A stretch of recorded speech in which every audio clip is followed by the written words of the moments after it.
महाकुंभ में स्नान करने के लिए जा रहे हैं या नहीं जा रहे हैं? हम नवादा के नदी, खुरी नदी में नहीं स्नान करते हैं तो महाकुंभ में क्यों जाएंगे ना स्नान तो करने आप के इसका लिए? मतलब देशद्रोही है, वो तो कह रहे हैं कि आप अरे देशद्रोही वो हैं। हमारे बारे में नहीं बोल रहे हैं, आपके बारे में बोल रहे हैं।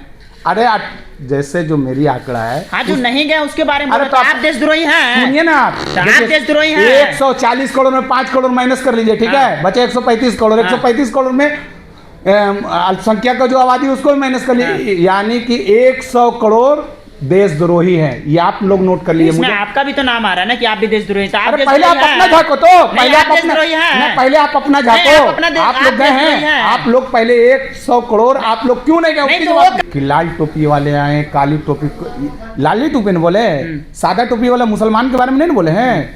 ध्यान दिए कि नहीं आप, ये बताइए, ध्यान दिए है ना? सादा टोपी वाले के बारे में नहीं बोले हैं, मुस्लिम के बारे में नहीं बोले हैं, लाल टोपी वाले के बारे में बोले। आप सब जानते हैं कि प्रयागराज कुंभ मेले में भगदड़ के कारण कई दर्जन लोग जो है मौत के मुंह में चले गए। अभी हमारे साथ में फिलहाल आरजेडी के नेता हैं मोहम्मद समीम जी, इनसे चर्चा करेंगे इसी विषय पर। क्या कहेंगे अभी जो भगदड़ हुई है प्रयागराज मेले में? बहुत बहुत धन्यवाद। आज कल का हम स्टेटमेंट देख रहे थे कि मोदी जी श्रद्धांजलि व्यक्त कर रहे थे कि 40 जितने लोग मरे हैं, या और अमित शाह जी भी बोल रहे थे कि घटना घटी है, लेकिन माननीय मुख्यमंत्री योगी आदित्यनाथ जी, उनका कहना है कि जो भगदड़ हुई है उसमें कोई नुकसानी ही नहीं हुई। जबकि सारी डिटेल मैं देख रहा हूँ बहुत नज़दीक से और बहुत बारीकी से, तो पता चल रहा है कि लगभग 50 लोग की मौत हुई है। मौत हुई। लेकिन क्या कारण है जो माननीय मुख्यमंत्री आदित्यनाथ दबाने की कोशिश किया जा रहा है? और जितने वीआईपी लोग प्रयागराज में कुंभ में कूद रहे हैं नहाने के लिए, उसका एक एक फोटो क्लिक करने के लिए उसकी सुरक्षा का घेरा बना दिया गया। लेकिन पूरे हिंदुस्तान से आदमी को जब बुलाया गया कुंभ मेला के लिए, और 13 साल के बाद महाकुंभ लगती है, और योगी आदित्यनाथ दावा कर रहे थे कि हम, मेरी ये सुरक्षा है, मेरी ये सुरक्षा है, लेकिन ये सारी तंत्र भिड़ा दिया गया प्राइवेट सुरक्षा के लिए। जितने नेता लोग बीजेपी के गए ना वहाँ नहाने के लिए, वो नहाने के लिए नहीं गए हैं, दिखाने के लिए गए हैं, सिर्फ फोटो खिंचाने के लिए फोटो खिंचाने के लिए गए हैं, और उसके पीछे सुरक्षा लगा दी गई है। जो आम जनमानुस जो लोग गए हैं वहाँ से, पूरे बिहार क्या पूरे हिंदुस्तान से लोग गए हैं। आशा 13 साल के बाद आती है, सभी का इच्छा होता है कि एक बार कुंभ में जाए, लेकिन वहाँ जाने के बाद इतनी बड़ी हादसा होना, उसके बाद वहाँ के जो पुलिस अधीक्षक हैं जिनके जिम्मेवारी में इतना बड़ा प्रोग्राम हो रहा है, और वहाँ के जो मेन मुखिया मुख्यमंत्री होते हैं, उनका कहना है कि ऐसी कोई घटना नहीं घटी है।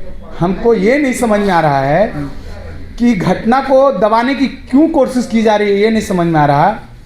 और कुछ डेड बॉडियाँ भी देख रहे थे हम, ऐसी घटना घटी, उसके लिए मुझे कोई भी दुख एक है। आदमी है, वो कह रहे हैं कि कोई लाल टोपी और लाल झंडा लेकर के आया, उन्होंने जो है हंगामा किया, 10-20 लोग थे। तो आपको नहीं लगता कहीं ना कहीं विपक्ष के लोगों को घेरने के लिए साजिश रची जा रही है? देखिए, एक बात बताएंगे, योगी जी, मोदी जी, सबसे पहला ये दोनों के पास पुत्र है ही नहीं,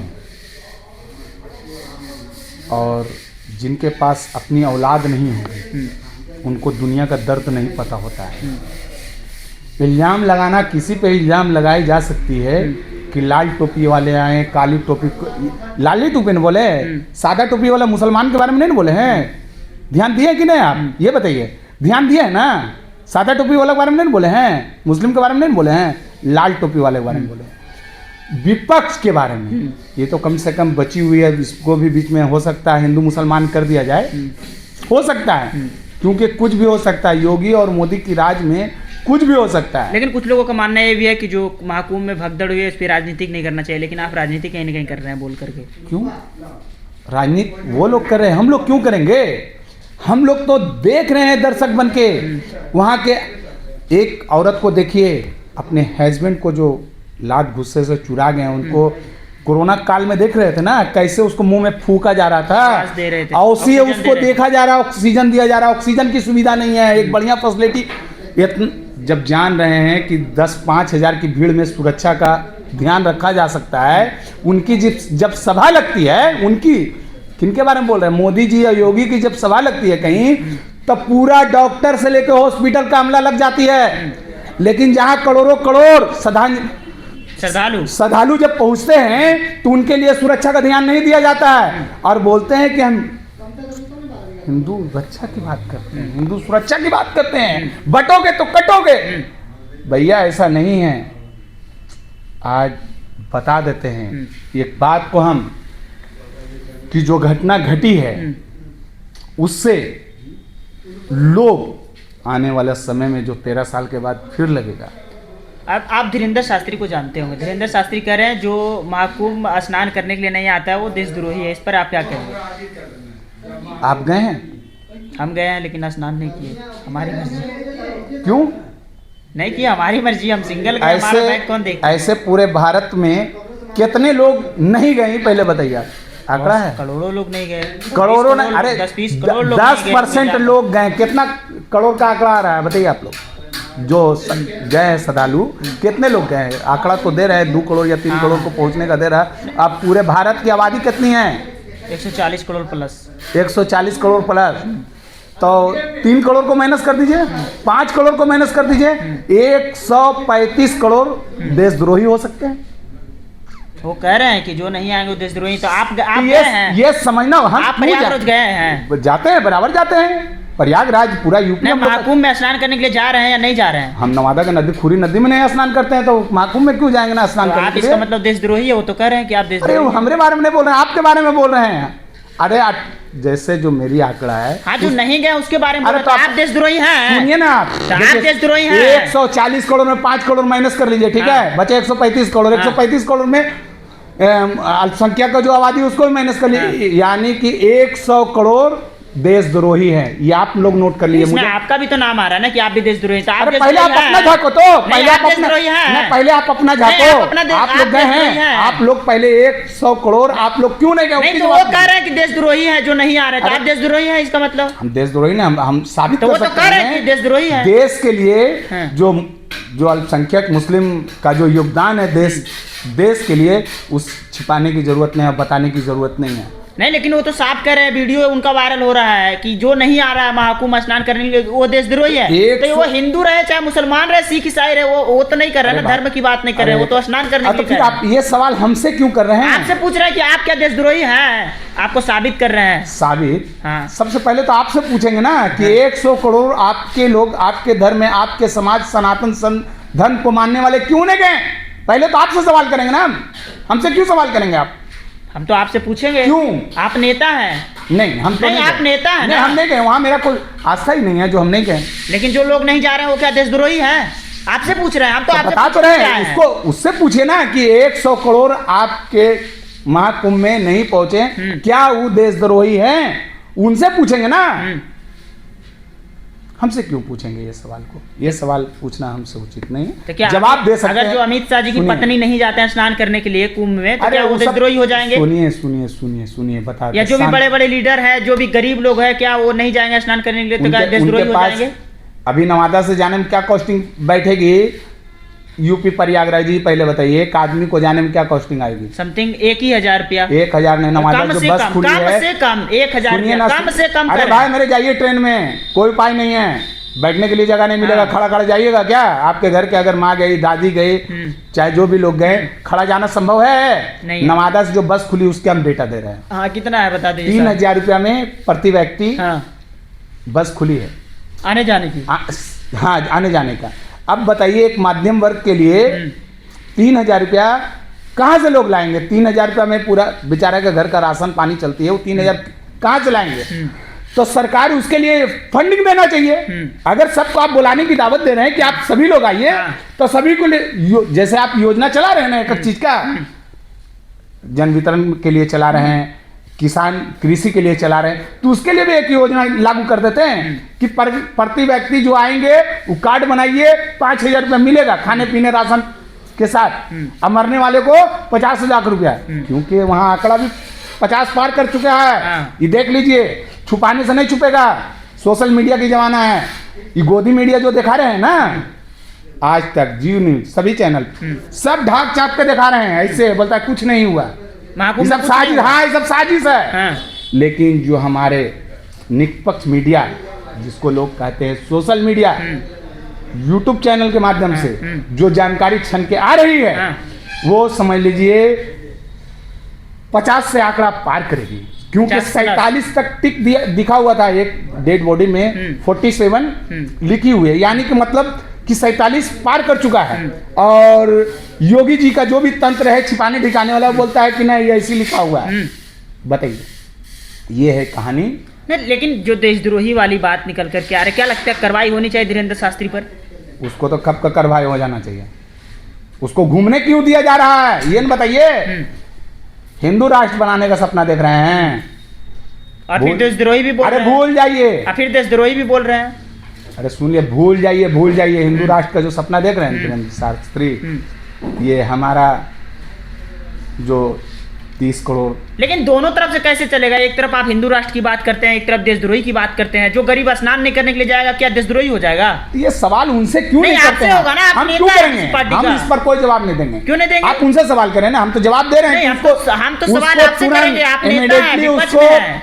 पकड़ के अंदर करना चाहिए। जैसे लोग एक वो छोटा छोटा चीज में हमारे बहुत सारे औलमाओं को अंदर कर दिया गया, जैसे मुफ्ती अजहरी साहब को छोटी सी बात के लिए 3 महीना अंदर रखा गया, उसको क्यों नहीं अंदर किया गया?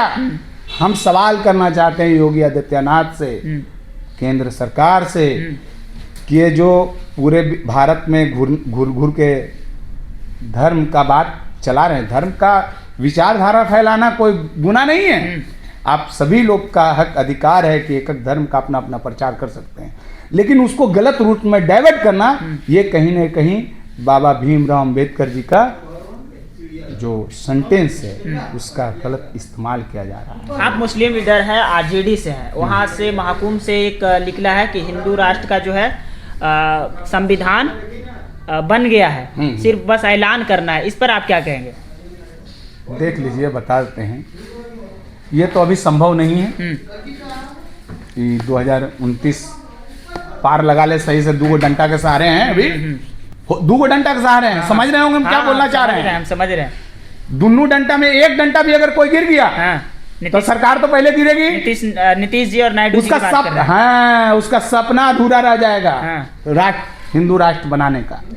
लेकिन जो हिंदू राष्ट्र की ऐलान किया है, जिन्होंने कहा है संविधान जो है हम तैयार कर लिए हैं, उनसे जो है जाकर के अमित शाह जी भी मिले हैं, एकदम मिले होंगे, और जाकर के पार्लियामेंट में एक बयान भी दिए थे, उस पर देश में हंगामा भी मचा कल देख रहे थे इसको। एक चल रही है, उसमें कहीं न कहीं बोला गया कि जितने भी हमारे स्वतंत्रता सैलानी हैं, ठीक है, जैसे एकदम एक लाइन से अब कितना नाम बताएं, सभी का जो मूर्तियां लगी हुई है हमारे भारत में बहुत जगह लगी, उसको बोल रहा है कि ध्वस्त करो, हटाओ, क्योंकि उसकी जो सोच है, जो भारत के लिए खून बहाए हैं, भारत के लिए जो योगदान दिए हैं, चड्डी और लंगोटा वाला नहीं गए थे योगदान कराने के लिए, भारत को आजाद कराने के लिए।